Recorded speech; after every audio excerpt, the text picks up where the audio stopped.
आज आपण बनवणार आहोत कोलंबीची भाजी। मी कोलंबी स्वच्छ धुवून घेतलेली आहे। कोलंबीच्या भाजी करता लागणारे साहित्य 8-10 लसूण पाकळ्या, 1 इंच आलं, कोथिंबीर आणि जिरा। कोलंबीच्या भाजी करता आपण वाटण करून घेऊया। 10-12 लसूण पाकळ्या, आलं, जिरा आणि स्वच्छ धुवून बारीक चिरलेली कोथिंबीर।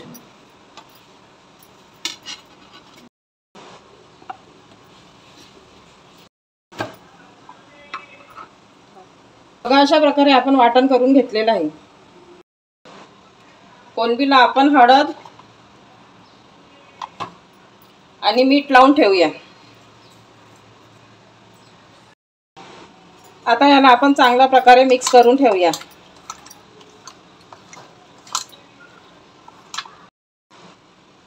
आता याला आपण 10 ते 15 मिनिटं मॅरिनेट व्हायला ठेवून देऊया।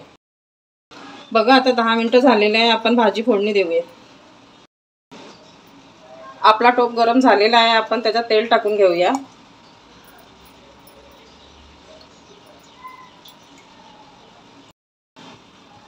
तेल गरम झालेलं आहे। आता हिरवं वाटण टाकून घेऊ।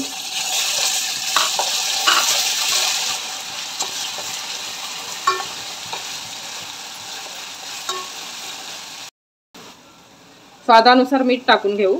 मीठ थोडंच टाकायचं कारण आपण मॅरिनेट करायच्या वेळेस पण मीठ टाकलेलं आहे। आता सर्व मसाले टाकून घेऊ। अर्धा चम्मच हळद,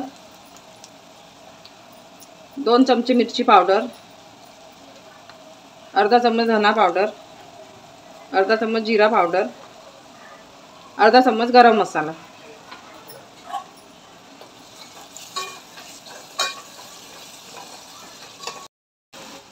मसाल्याला तेल सुटलेलं आहे। आता आपण कोलंबी टाकून घेऊया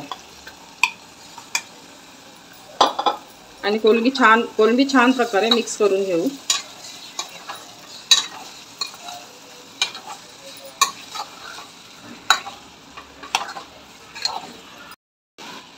पाच मिनिटे झाकण ठेवून वाफेवर शिजवून घेऊ। बघा 5 मिनिटं झालेले आहे। आता आपण भाजी बघूया।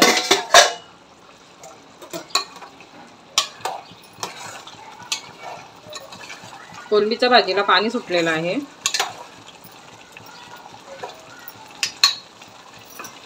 आता वाटणाच्या भांड्यात मी पाणी घेतलेलं होतं ते पाणी टाकून घेऊया।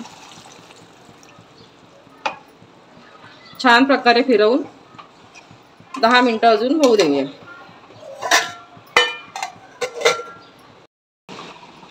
थोडं कोकमचं पाणी टाकून देऊया। झाकून 10 मिनिटे शिजवून घेऊ। बघा आपली कोलंबीची भाजी तयार झाली आहे। आता आपण कोथिंबीर टाकून देऊ। खाण्याकरता कोलंबीची भाजी तयार आहे।